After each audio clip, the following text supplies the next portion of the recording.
What does he want? He wants to put a CME, he wants some money for KMC, he's so convincing, he'll be telling me until I do it, and then he would have done. So it is down to very good advocacy, and this is very, very important, to use evidence, to use experiences from other states when we talk. State of the art visible infrastructure, follow the guidelines, you don't have to reinvent the wheel at all, at least not in public. Evidence is there, it is up to us to improvise on. You don't have to reinvent the wheel, but you'll have to do a little punctures, just do a little decoration to it.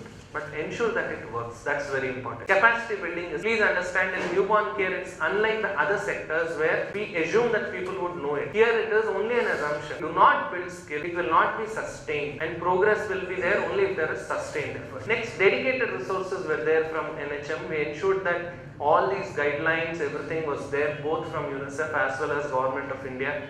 And another important thing for those who are working in the NGO sector is to know what is the government's priority. For example, you see Tamil Nadu's priority would be in PHCs, developing model PHCs. Please don't go to them talk about blindness control program when they are about to do a big assessment of all 184 PHCs. Everything has a time, and if that's not the time, we'll probably wait. And when the time comes, don't wait for anything. Ensure that this is very important, that the idea which we have is in sync with what the government also wants. And this is most important whenever you are looking at target setting and also implementation plan. Next, partnerships. Partnerships, we just discussed the importance of intersectoral coordination. Partnerships will survive when there is a common goal. If your partner doesn't have the same wavelength as yours or same goal as yours, you'll pull him for 2-3 meetings, 2-3 chais, but beyond that it will not be there. Important for you to identify a common goal. If my common goal along with Fernandez Hospital is to serve the people of a district, won't happen. Our common goal should be that we do good, and then define the common goal for Fernandez. They do not have enough capacities to go to a village, and so I keep on banging at a wall if I am trying to implement. Instead, I make use of their limitations, their resources. Don't go there and work. I'll get their people here, you train them. It's as good as you going there and work. So you need to understand the partner's perspective and only give them the task which they can implement. Otherwise, what cannot be done usually will not be done. Alright?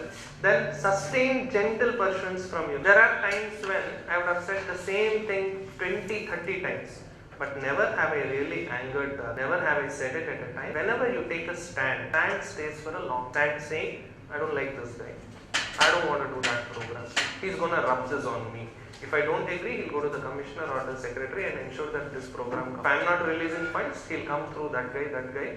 Finally, minister will give me a call and have. These are all stands. And when someone takes a stand, it might be fruitful in this context. But next, when you go back to that person, you will not be amenable to work. What is important in pursuance is, feel it's not the right time, go back. Feel he's not the correct person to do it, go back. It is your bad luck and your lack of planning that you approached him at the wrong time. Adding new elements each year. Nobody likes to do the same thing every year.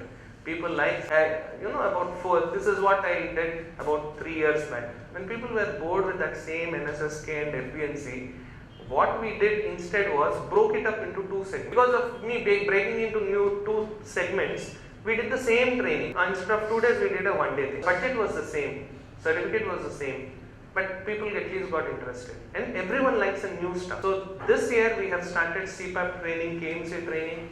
AMR is antimicrobial resistance, WHO, everyone is talking about. We already have a project running, and we want to showcase this at the next annual conference, saying that we reduce the antibiotic usage in it. This is what will drive passion. Only when there is something new which you can add to what you know. And SNCO software, this is a very soft mechanism of monitoring.